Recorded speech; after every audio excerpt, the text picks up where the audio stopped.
5G is a weapon. It's used by the military. Do you know these 5G millimeter wave technologies are used to scatter crowds?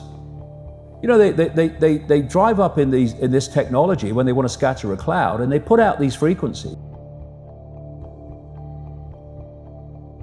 The world is aching for this information, and they're looking for answers to all these problems in the world. Are you feeling that more than ever? Oh, big time. I was looking around and observing people and observing events, and it was very clear that although there was not, you know, this vast number of people that were saying, oh, there's a conspiracy or whatever, they were uncomfortable about the world.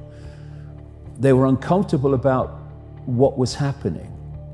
They couldn't articulate why they were uncomfortable, but they didn't like it. They felt uneasy about it.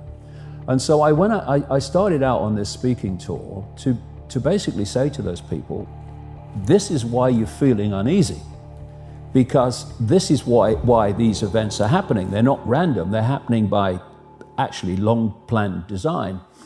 And when people hear another explanation of the world, which instead of presenting the world as a series of random dots, but actually connects them and says that's happening because of that, and that's happening because of that, and that's connected to that, and that's connected to that, and this is where they're all leading us, you know, it's extraordinary to see the lights go on, and people go, and actually this makes far more sense than what I've got from the mainstream media.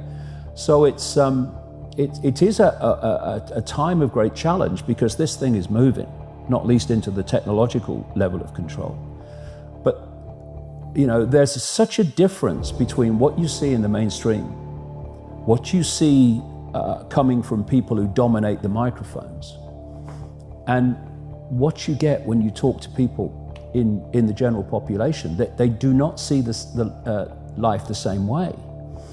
Not least because the more they observe the real world that they're told to believe in, the less sense it makes, the more ridiculous it is. So there has to be other explanations, and people are more open to them. 5G is a weapon. It's used by the military. Do you know these 5G millimeter wave technologies are used to scatter crowds?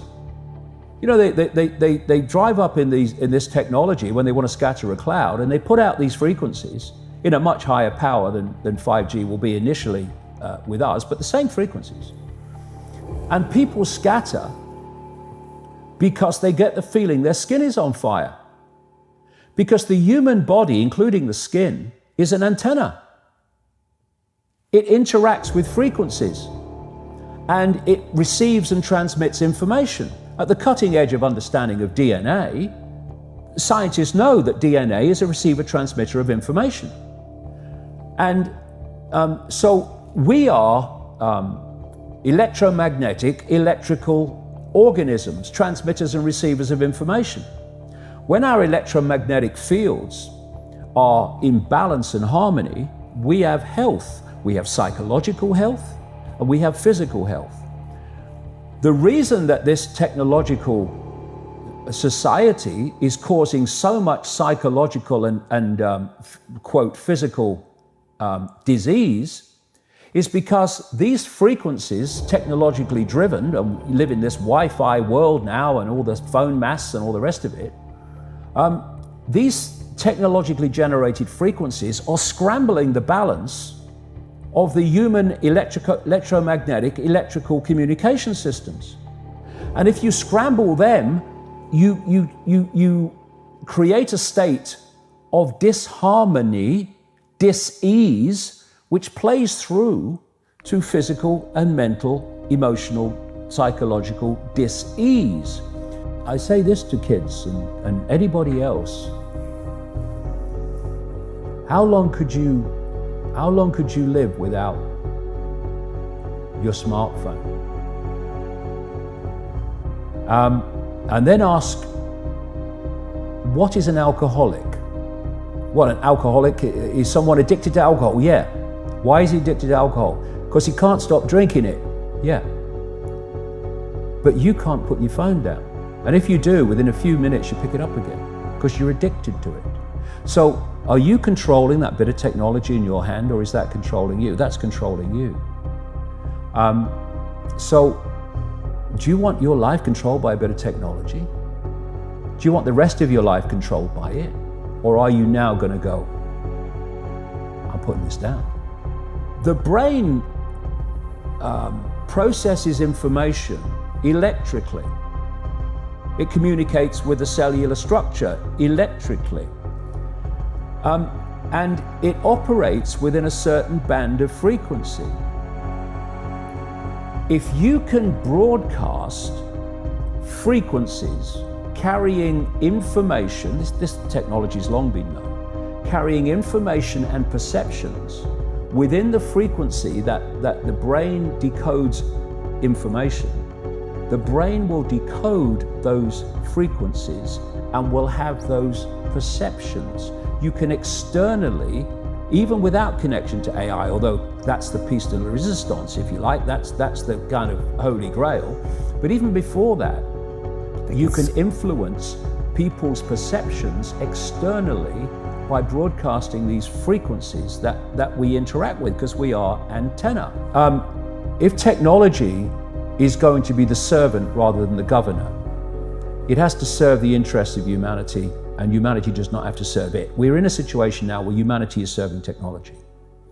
And it will be serving AI. Increasingly, it is serving AI in its algorithmic expression. Every thought, every emotional response is a frequency.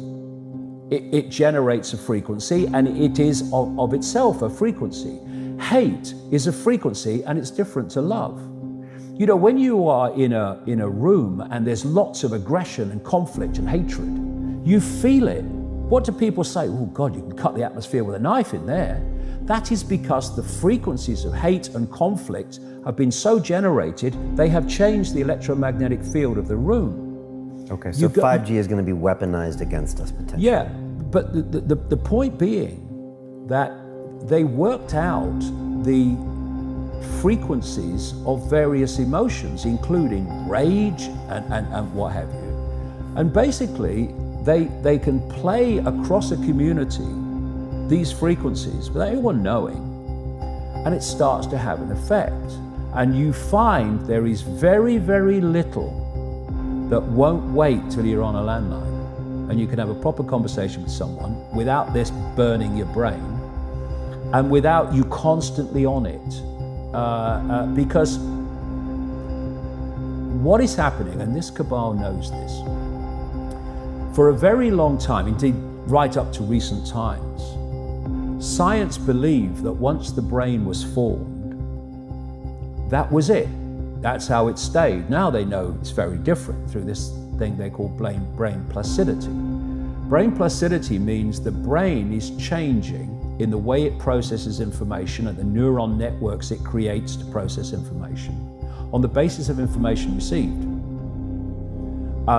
So what we've had in this very short time is the human brain bombarded with digital electrical stimulus that it's never experienced before. 5G doesn't travel well because of the nature of its frequency. So instead of big towers, as we have now, broadcasting these frequencies long distances, it won't do that. And it doesn't go through solid objects, what we call solid objects, very well either. So to overcome that, there are going to be boxes broadcasting 5G, this weapon, down every street, all over the world. You're talking phenomenal numbers of these boxes, broadcasting like on the lamp standard outside your children's bedroom and stuff, broadcasting this stuff. There's no way you'll be able to go where you won't be in a field of 5G. It's changing the human brain. It's changing the way the brain processes information, and how we process information dictates our perception of reality. And people might not realize why they're feeling it, they start to feel it. And then what they do is they trigger that with an event, maybe some guy is attacked by the police or something, or somebody's arrested for something they didn't commit, and now there's the trigger. The blue touch paper's been lit of this manufactured frequency-driven rage, and you have mass riots and what have you, and people do things that they wouldn't normally do. And you can make people depressed. You know, the American military, they've admitted this. They have technology that fires frequencies at the enemy that basically breaks the enemy's spirit, so they give up and put their weapons down, because you're not supporting them going down this road of technological control. So when people say there's nothing I can do, I'm just little me, first of all, you're not little me, that's just a perception of yourself. But there's endless things we can do. The question is, are we going to do them? And that answer to that question will decide if we end up in this technological dystopia or whether we don't. And we better start making the choice quick, because it's moving fast.